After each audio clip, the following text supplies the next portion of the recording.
Welcome to Grid Talk. My name is Owain Medford, and today we are here to review the 2025 Mexico City Grand Prix.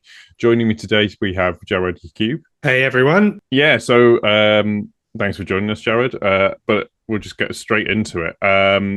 Obviously, if you've watched the race, you know it was a imperious performance from Lando Norris, who has completely closed the gap and now leads the championship by just a small margin, just 1 point. After winning the Mexican Grand Prix in stunning fashion. It was a lights to flag finish, led every single lap.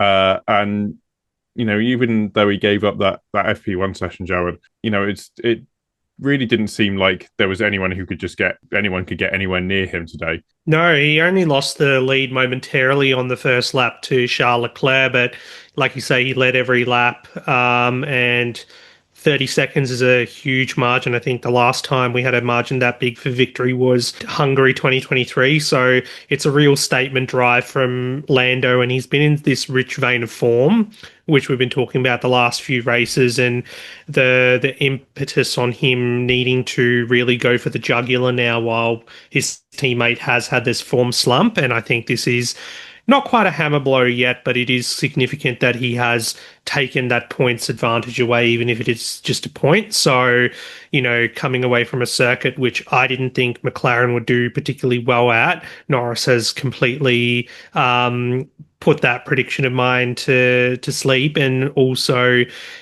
come out with such an imperious drive when, the likes of Max Verstappen, Oscar Piastri had a pretty bang average sort of weekend, but again, kind of limited the damage on their sides, which we'll talk about, I'm sure. But yeah, going into 4 races to go with 2 sprints. Next up, Brazil, which have said all along is a bit of a wild card, and we saw Lando's sort of quasi phantom championship tilt last year fall apart in Brazil. So we know anything can happen, and it may be very well that he has redemption 12 months later at the circuit and really take control of this championship. So yeah, really, really well done to him, and equal on wins now as well with his teammate for this season. That was the 7th, I believe. Yeah.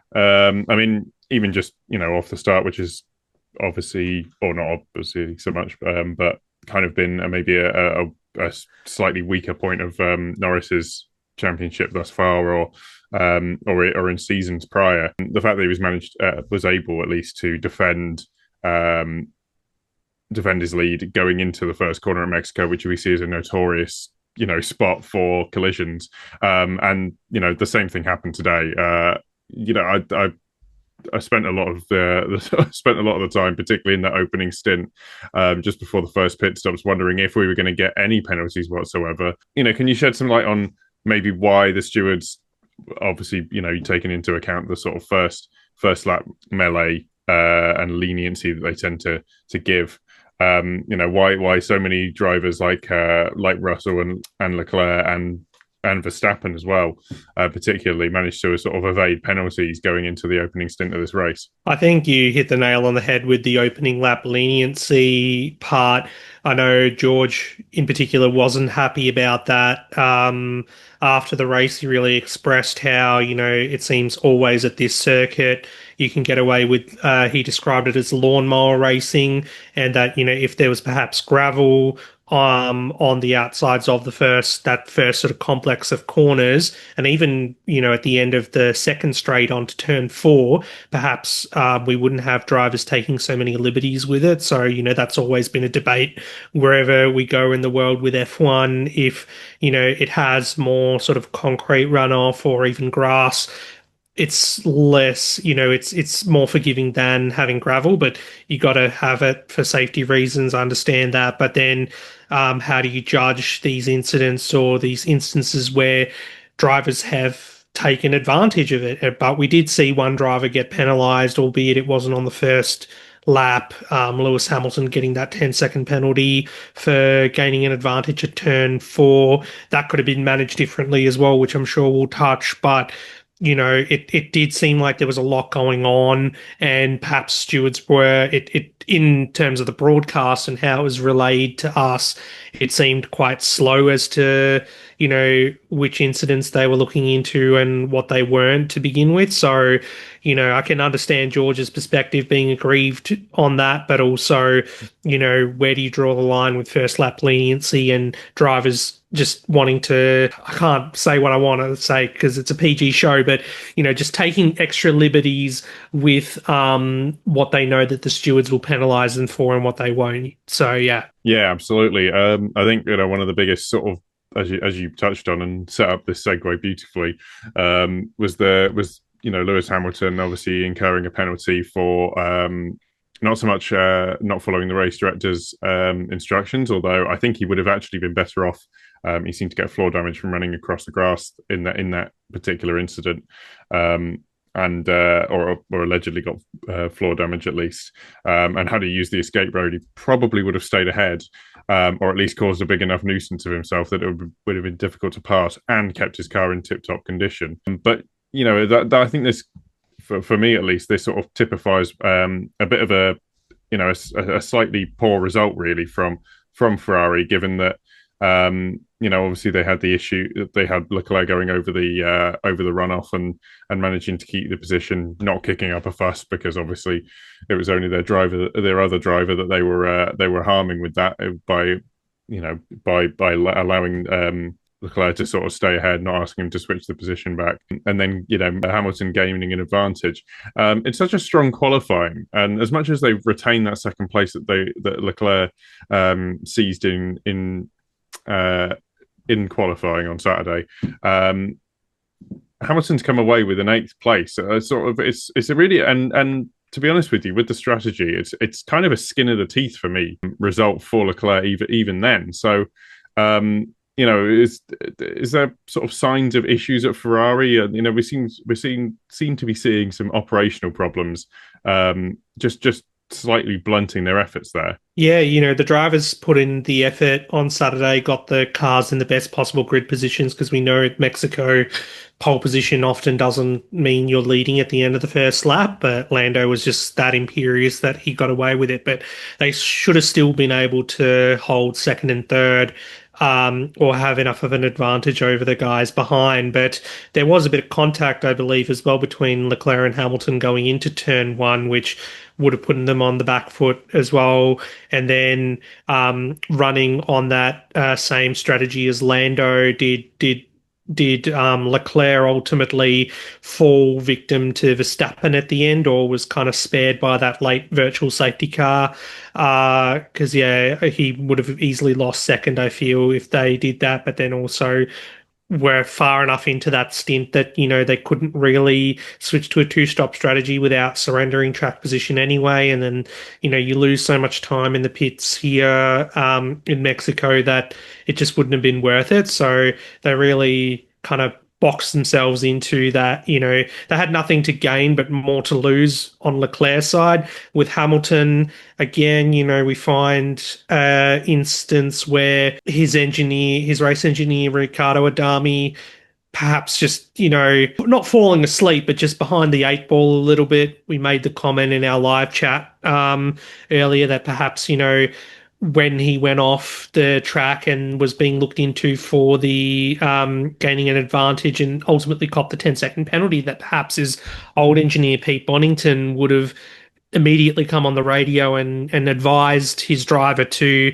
perhaps back off a little bit to be spared from the stewards. But we didn't get that. Instead, the first bit of communication we heard during the broadcast between those two was when Adami was advising Hamilton of the penalty. So, that ultimately bit of strategy from, even though Hamilton made the error, his engineer could have easily helped mitigate a little bit of that. But then he got switched over to the two-stop strategy as well, and he wasn't going to finish any higher than eighth at the end, because it was a big gap, almost 6 seconds, I believe, to the Mercedes ahead. So what could have been a really good day for Ferrari, even though, yes, they had one car on the podium, Hamilton's still chasing that elusive maiden podium in red in a Grand Prix turned into a bit of a disaster. And like you say, yeah, operationally they looked like they had their tail between their legs again. Yeah, it's if I had to make a judgment on it, it seems like Ferrari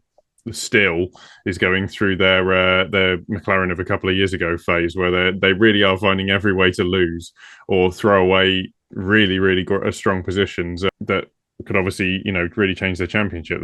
They're just, I think, as we were discussing before, they've just retained the second place or reclaimed, sorry, the second place in the constructor championship by 1 point. But they can't continue making these errors. And as I'll get onto later on in the show, ultimately it's come as a result of issues elsewhere.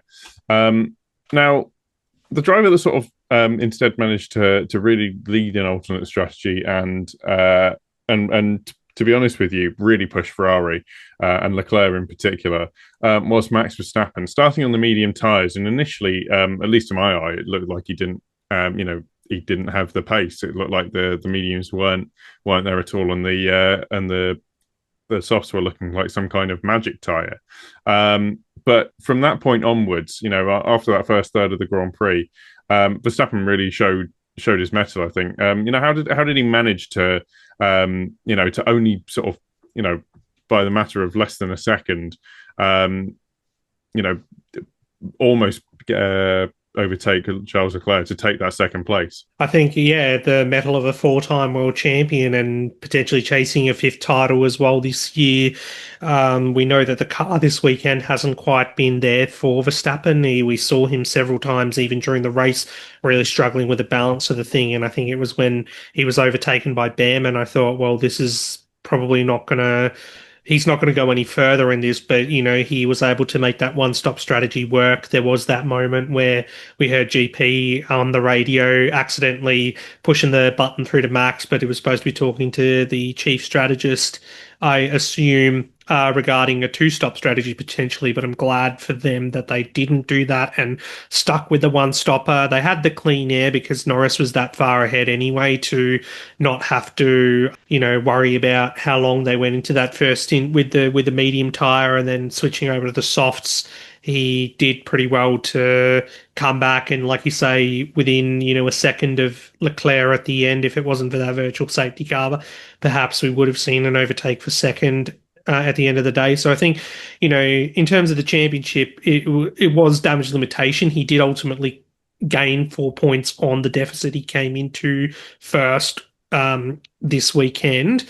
But, the car, if he qualified further up or, had a better car under his belt, who knows, he may have comfortably been second or even challenging Norris for the lead. Yeah, absolutely. I mean, I really think that was sort of, it's he's fallen sort of slightly away, and that's surprising given the form that he's been in. But that may change, and he still did great out of what was a little bit more difficult of a scenario for him, despite that huge lockup in turn one. Now, I'm going to throw a little bit of a curveball at you because the sort of one driver that I found that had the biggest issue with the teams that we've mentioned thus far, it did seem to be Oscar Piastri. Can you sort of shed some light or provide an insight or speculation on what's causing him the issues? Because obviously this all caused him an issue this weekend in particular, because it is his highest place finish in Mexico. I believe it was a 9th last time, and it's only a 5th this time. Now, obviously, Oscar Piastri is an astoundingly good driver. But for some reason, he can't make it tick round here. He said in sort of the post-race interviews that he was trying to find, that he was struggling in qualifying even then, and took what he wanted from this race to learn, which is obviously great to hear that he's doing that. But it was kind of a bit of a messy race and very difficult, I found, for him. Can you sort of shed some light on that? Yeah, I mean, it was interesting following him over the weekend where he was losing time relative to his teammate. Now, in qualifying, it was a huge gap, almost 0.6 of a second from the pole time set by Norris to Piastri, who qualified eighth, but then started the race in seventh, and then he lost a couple of positions as well at the start. And at first I was thinking, well, this is not the greatest start to the race, and there goes the championship lead that way. And yeah, it was really in that second sector that he was hemorrhaging time all weekend, whether it was to do with setup or even a thing with the power unit potentially. He was saying there's been talk about whether he needs to change the chassis on that car, which Andrea Stella, the team principal, was kind of said not yet. I think we were still fine. So I think perhaps it could be a psychological thing as well. These are circuits that traditionally, both here and Kota, are traditionally circuits that he hasn't done particularly well at in the past, but yet he has achieved a career best result, which is fifth. But that run of podium finishes, or lack of podium finishes, I should say, has extended out to four now. So, all in all, while, we might not know what the overall issue is, whether it's with him psychologically or with the car. It was still a weekend of damage limitation, I think, and to only, yes, he surrendered the championship lead, but it's only by a point. So perhaps if he is to get all the cards back in order for the next race, it's still game on to the end. But I think next race will be critical. Brazil will be critical. If he can't snap this slump, whether it's car or psychological, whatever it is, then we can firmly say that, perhaps it's Norris's championship to lose from there on. So, I think still not the greatest weekend overall, but he recovered it enough to minimize the damage. And yeah, I'll be curious to see what else comes during the week from McLaren and from Piastri regarding, why these struggles are happening. And, is it car specific? Is it track specific? We want to know what's going on because, like you say, he's a great driver. He's done really well this season. Perhaps not the best always in qualifying in terms of leaving time on the table, but we've seen him imperious in races. So yeah, it's very curious as to is it the Sergio Perez effect almost, where he was good for a certain part of the season and we're talking him up as being a championship contender, and then just suddenly fades into obscurity. I certainly hope not. Yeah, me neither. I'd hate to lose a really strong run into the season with such close teammates. It's been really intriguing, and I hope it continues. If only just for our own fun. Now, it's going to be a bit of an elephant in the room that we've not been talking about him, but the time has come. Oliver Bearman, just an astounding performance today. I don't have enough superlatives to say how good it was. Started ninth. Ruining my prediction league chances. With where he would where he would finish qualifying in, just all race, just really causing trouble. I'd have to say, it's Haas's joint record highest finish of a fourth place, and it could have been third. I don't think it was nailed on, but. It definitely was on the cards for at least a portion of time. How big is this for Haas, just as the smallest team in Formula One? It's a pretty huge moment for them, and for Bearman as well. We know he's super talented and super quick, but he's made quite a lot of mistakes this year, falling afoul of the regulations and red flags and being penalized, quite a lot we've seen. But, they're not, you have days like this where he is just fantastic and shows why Ferrari are right to have him in their academy, and then also Haas to promote him this year to a full-time drive. For Haas, what it means is they've jumped up, a place in the Constructors' Championship. They're still in this battle for sixth, ultimately, with Racing Bulls on 72 points and Haas only 10 points behind now. So it's really critical. We know at this time of the year where a big result like we saw with Alpine last year, getting the double podium in Brazil, can make such a big difference to their, prize money and their Constructors' Championship finish at the end. Bearman, I think, third consecutive race that he's been in the points now too. So it's a good run that he's had. He's matched the run that he had at the start of the season from China to Bahrain as well with it. And yeah, the fact that we were talking at one point in the race about potentially Haas scoring their first podium in F1. They've been around 210 Grand Prix now, or they've contested 210 Grand Prix, and still without a podium, the young team is. And, it would have been great seeing, their new driver Owain Bearman take that. So he did really well. He kept his cool when he had Verstappen behind in that opening stint, and he was able to gap those, not only Verstappen, but the Mercedes as well. And he held up the Mercedes duo of Antonelli and Russell for quite a while later on in the race that caused friction between the teammates internally. So he really was a bit of a disruptor in this race, and it's a well-deserved result for him to shoot up from ninth, as you say, to fourth ultimately. A bit sad that he didn't get that P3 in the end, but I think it's a result that he can be proud of. And also shout out to his teammate Esteban Ocon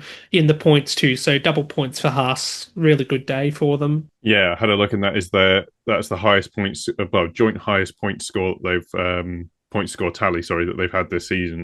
There was the second round where they had a I think a fifth and an eighth, but obviously they'll take this over that any day, just on countback. Just all round a 5-star performance from Haas there. And if you enjoyed this podcast, and we'd love it if you could take 5 to leave us a 5-star rating on Spotify or a 5-star review on Apple Podcasts. Also, if you're listening and aren't currently subscribed to the channel, please consider helping us out with a like and subscribe. Now, you touched on it a little bit with the Mercedes and how it was causing issues were the Haas cars. The only way the notes I have for Mercedes here were that they failed to capitalize on a number of opportunities. They were slow to swap drivers. They were slow in the pit stops, just slow to react in general. I know I've sort of pinned those down into a little bit of a cliff notes, but can you expand maybe on that?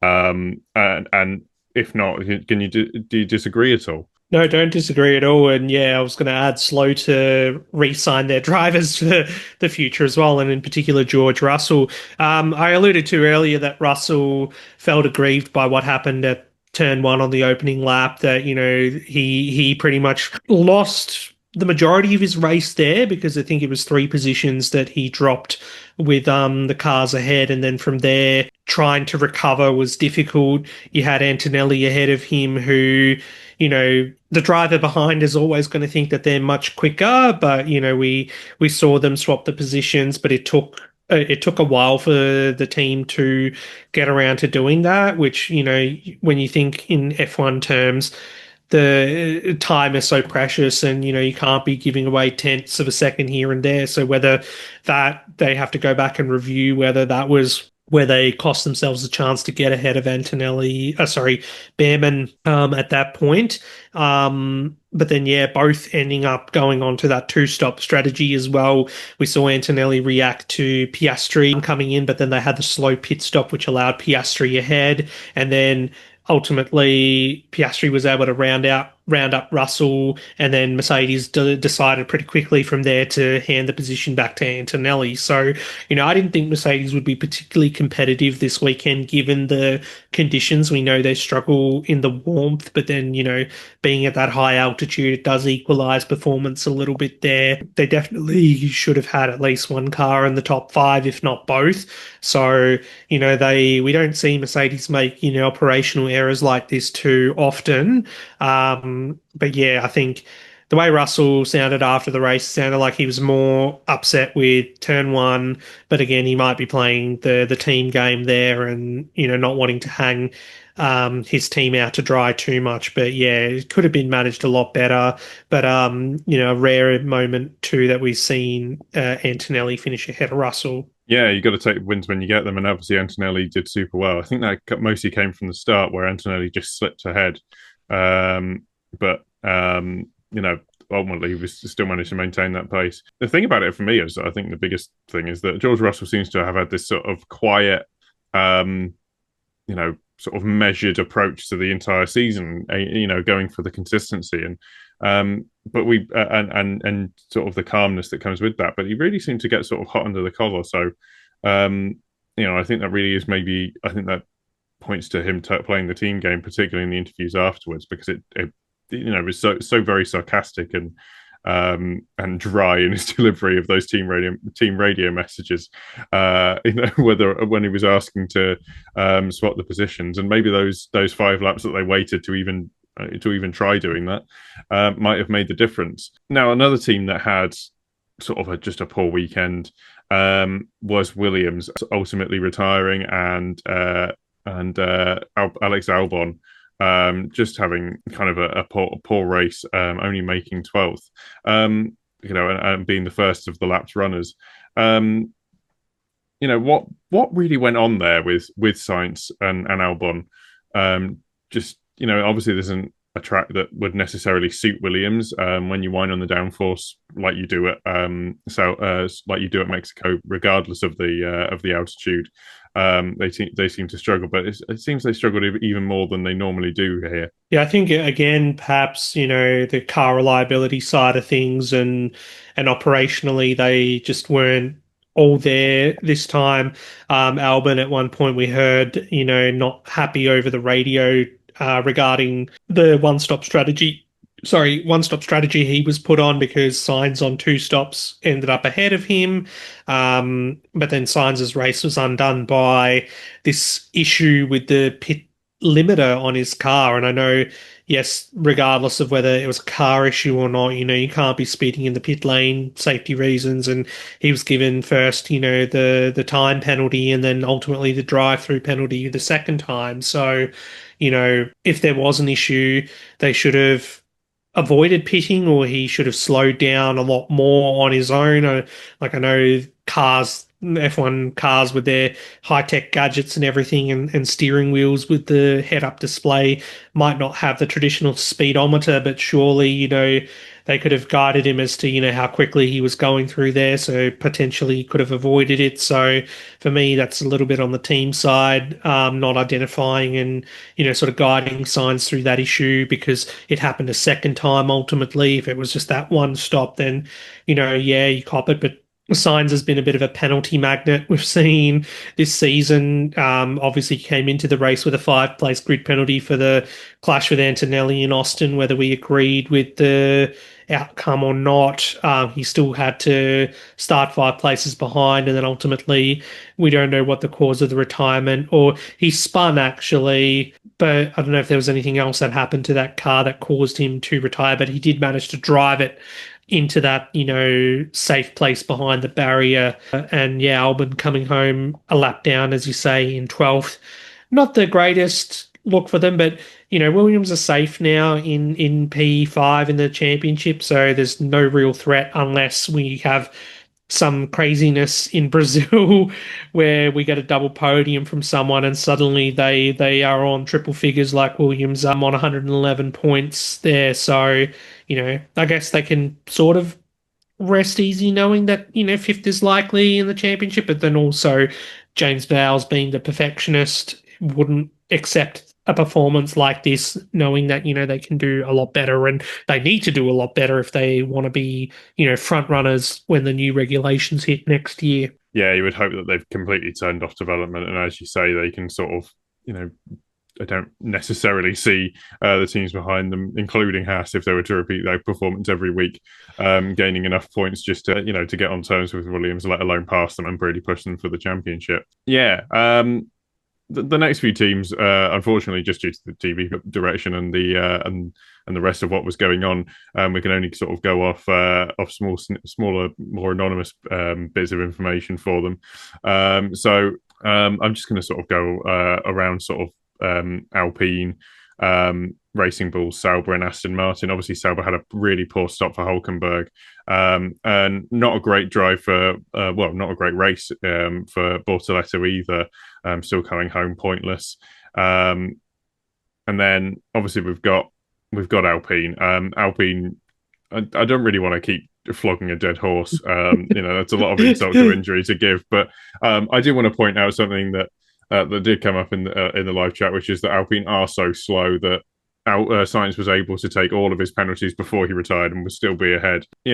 Apart from that, like what's going on with these teams? Like what was there any sort of highlights or lowlights beyond those Well, remaining few teams? Bortoletto did end up scoring a point in 10th, so that's, I guess, a highlight for them, even though their rivals in Haas comprehensively outscored them in this affair. I mean, if you really want to talk about Aston Martin's highlights, Alonso did retire, unfortunately, but Stroll did finish 5 places up from where he started, even though we had 4 cars drop out of the race. So, there's nothing more from there that we can really highlight for them. Racing Bulls as well. We had Lawson out quite early. He had that front wing changed with some contact with a Williams on the opening lap, and then didn't really go much further on from there. And Hadjar getting falling away on that one-stop strategy, and Hulkenberg retired as well. Alpine, like you say, there's no point flogging a dead horse, but it is so fun. It's so fun. It's like playing whack-a-mole. But yeah, we'll leave it at that anyway. So not the greatest day for them, but again, that constructors championship fight from 6th to 9th is quite tight. So the likes of Aston, Racing Bulls, and Sauber are going to want to make sure they don't give away too many points. Yeah, of course, absolutely. It's really tight. It's really tight in that battle, and anything can happen. There's only there's 12 points between them, and as we've seen, all it takes is for you to have a great weekend with one of your drivers, and you can kind of steal the show and start making up places very, very rapidly. That's the thing with the low scoring teams is, one fourth place, and you can completely change the game on all the others. I do have to apologise for Sauber for missing out that there was that Bortoletto got points. But beyond that, yeah, absolutely, I think you've hit the nail on the head. Now, I'm just going to come to you for the driver of the day. Obviously, there's some really good picks in this for this week. Who do you think who was your driver of the day? I think it's difficult to go past young Ollie Bearman for his performance. Definitely performance of the season for him.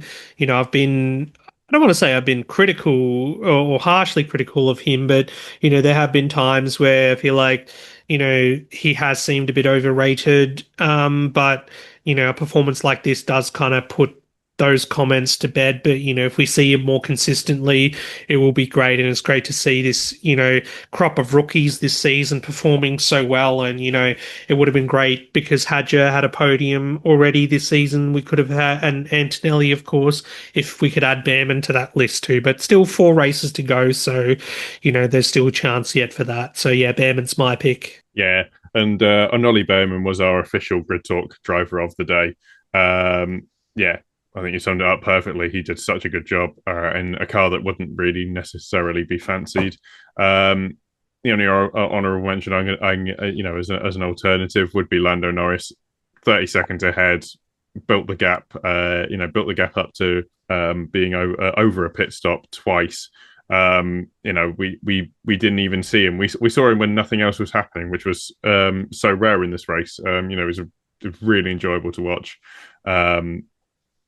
We hope to have more like it, even though there was quite a lot of difficult overtaking and things like that. But beyond that, it was still a great race. Now, Jawad, do you have any anything to plug? Anywhere else that we can find you? Yeah, I'd love to plug the driver rating show that Tom Downey and I do on Grid Talk after every race. So that's available on all the platforms Grid Talk is, except for YouTube, because we don't record it on video. And I'm sure, yeah, when we record later today, that Lando Norris will be getting a 10 out of 10 from myself at least. So there's a sneak preview there. We'll see what Tom ends up giving him.